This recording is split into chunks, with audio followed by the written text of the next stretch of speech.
exhausted, tired, down in the dumps. You can't pull yourself out of bed. You can't wait for the working week to get over. You're feeling tired all the time. Your appetite has gone for a toss. These are symptoms of chronic stress. Undoubtedly, stress is the culprit. In this week's episode of Health 360, we are decoding stress and also offering you solutions. I'm Sneha Murdani.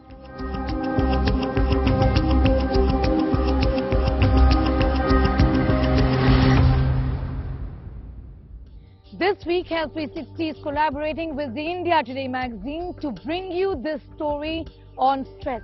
We decode stress. We talk about what are the reasons for stress and what exactly is it doing to our bodies.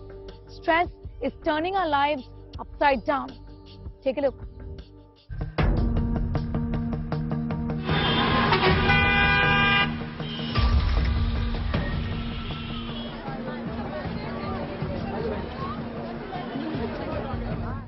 Sharp stabbing pain at the back of neck, constant headache, excessive sleepiness. Many of us are only starting to discover what stress is doing to our bodies.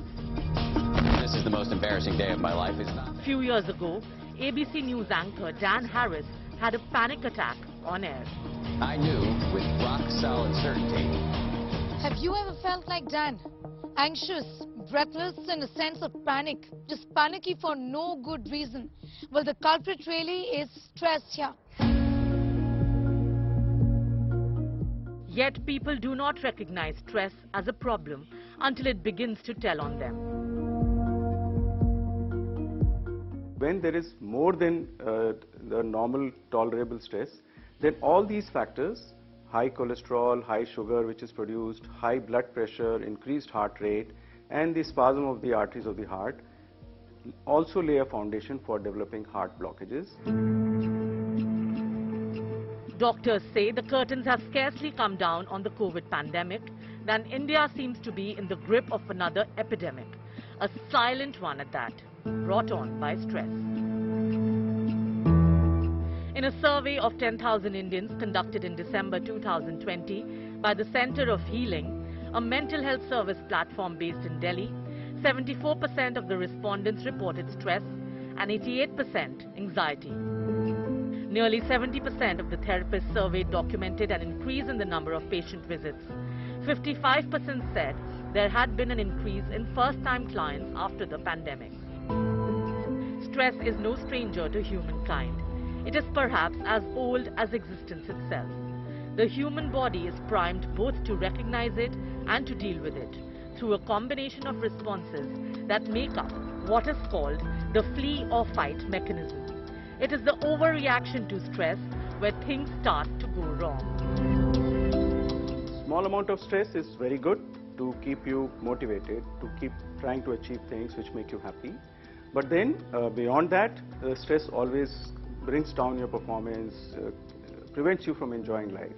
Find a balance between your work and your personal life. Then the second thing is you should always plan some short vacations in the year and some good long vacations where you're out with your family. Third is that indulging in sports activities is a great stress buster.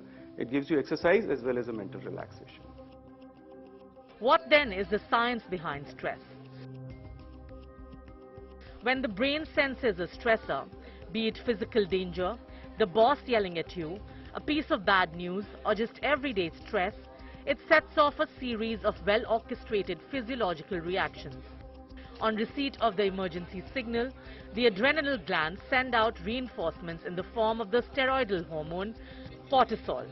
Cortisol in turn activates the body's sympathetic nervous system, causing the heart to race, the pulse and blood pressure to shoot up, and the breath to become faster.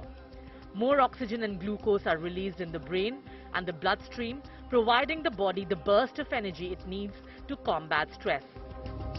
The problem arises when stress becomes a chronic condition and there's too much cortisol in the body, wherein the slightest of stressful situations, say a traffic jam, triggers its secretion.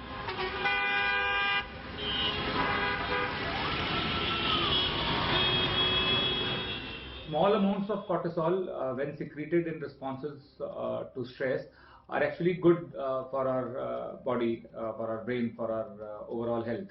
However, when such releases, such outbursts of cortisol happen frequently, the result is slow damage to certain areas of our brain. The WHO says stress is the health epidemic of the 21st century.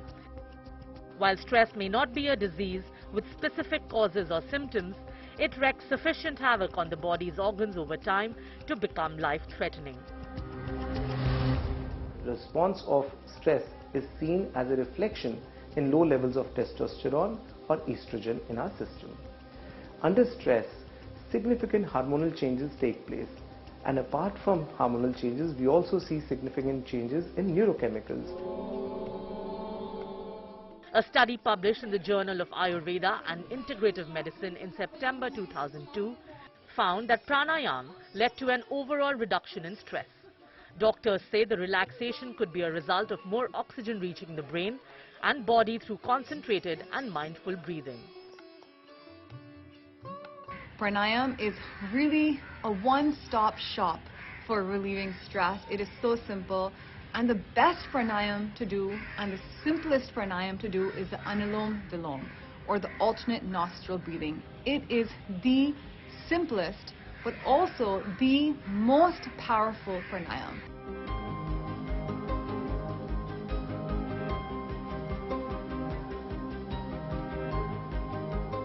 With Sneha Mordani and Sonali Acharji in Delhi, Bureau Report, India Today. How does stress impact your body and your mind? Remember, it's not just your mind, but different organs of your body that get adversely impacted by stress. First, let's talk about the brain. Stress, in fact, raises cortisol levels in the body, and that's how it impacts the brain. Also, it can kill brain cells, is what experts have been saying. It reduces the size of the brain as well. It has an adverse impact on the heart, and that's the reason why experts believe there is a rise in heart ailments. It damages the coronary arteries. It also raises the blood pressure. Also triggers a rise in cholesterol, and that's how the heart is impacted. Insomnia, it's no secret that if you're stressed, you find it difficult to fall asleep and have good quality deep sleep. Hormonal health, this is what most experts are talking about right now. It just sends your hormones into a tizzy, low infertility and sex drive. All of this is because of stress. Nutrition, it impacts nutrition because you either end up eating way too much or you have difficulty in having the right kind of food at the right time. Also, cancer, this is a big impact, a big fallout of stress in our body. Stress raises the dormant cancer cells, making them active. Muscles, it reduces muscular mass and also leads to loss of bone density. Why are Indians so stressed? Look at the figures. 74% of the 10,000 Indians surveyed said that they were stressed. 88% of them said they were feeling anxious. The Japanese concept of Shinrin Yoku, or forest bathing, also called forest therapy, is a simple act of connecting with nature. If you feel stressed all the time, then this report is for you. This report is going to transform you into a world of peace and calm through the simple act of forest therapy. Take a look.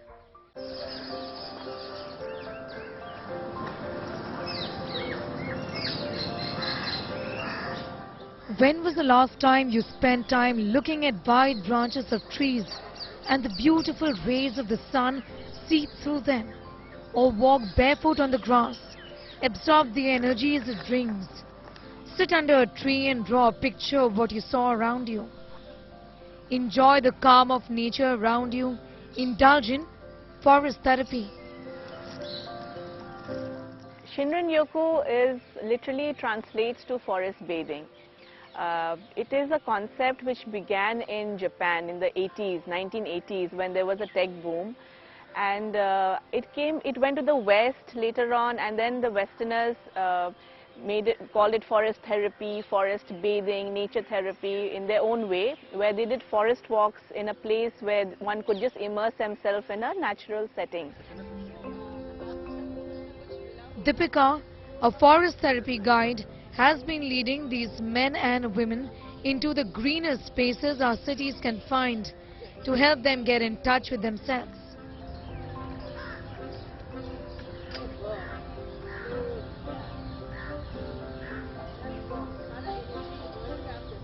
If you look at our own Indian culture, the Gurukul, times when children grew up in Gurukul systems, so I realized that we all are part of nature. Being natural beings, it's in our DNA. कहीं ना कहीं वो disconnect आ गया, हम सब थोड़ी दूर चले गए.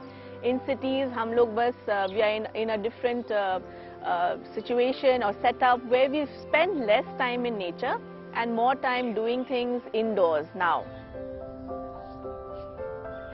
Shinran Yoku could be connecting with a leaf, hugging the tree, or enjoying the feel of the wet grass on the soles of your feet. Even if you're going for your morning walks or walk in nature, your mind is elsewhere. It's not there present. Whole idea of this concept is कि आप जब nature में निकलो, हफ्ते में एक दिन 2 घंटे के लिए भी निकलो, लेकिन एकदम वहाँ पे आप अपने आप को उस समय महसूस करिए. With our 5 senses, क्या feel हो रहा है, क्या खुशबुएं हैं, क्या sounds हैं, चिड़ियों की आवाज़ सुने, हर चीज़ को महसूस करें.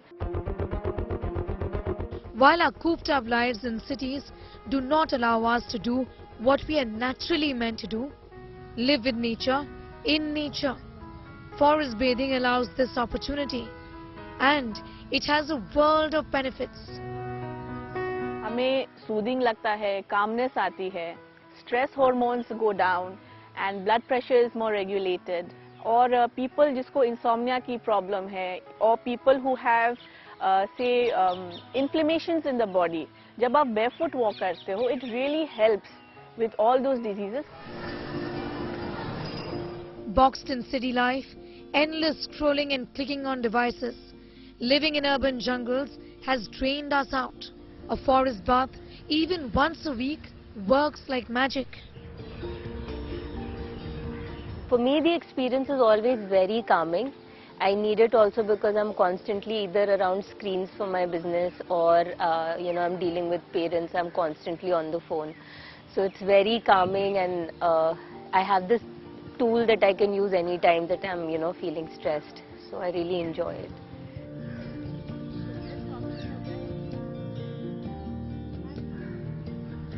When you close your eyes, you can just feel the air touching your face, hands, and then you can also imagine closing your eyes, the birds are there, you can all see like the trees are here, you can just feel the energy here. So that's what I when you open your eyes, you can look this world like the change, but you feel something in like last 2 minutes. That's what I.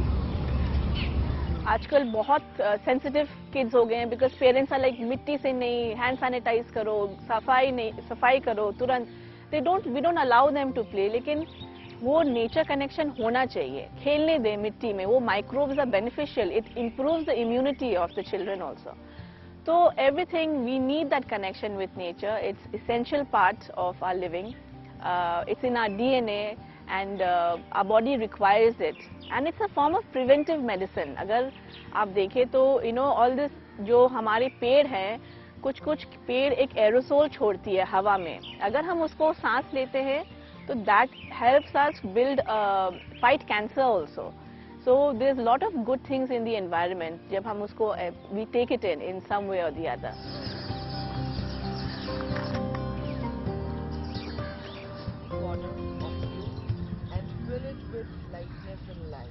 Brisk when you want to, pick up the pace if you like, slow down if you wish to. Well, as you can see, I'm doing a very simple form of exercise. It is walking, and there are many hidden benefits of walking. I'm here to tell you about all the hidden benefits of walking today.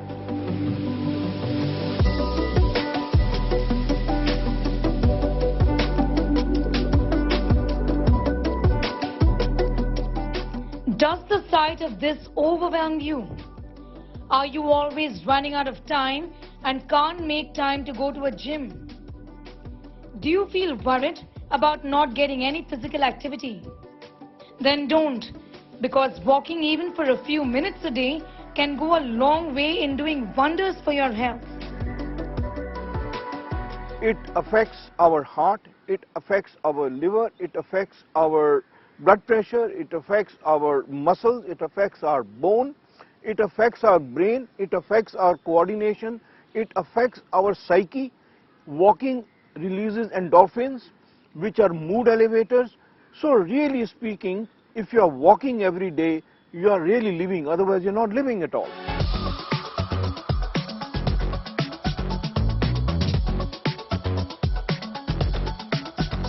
The benefits of walking are many, and it goes beyond getting in some physical activity in.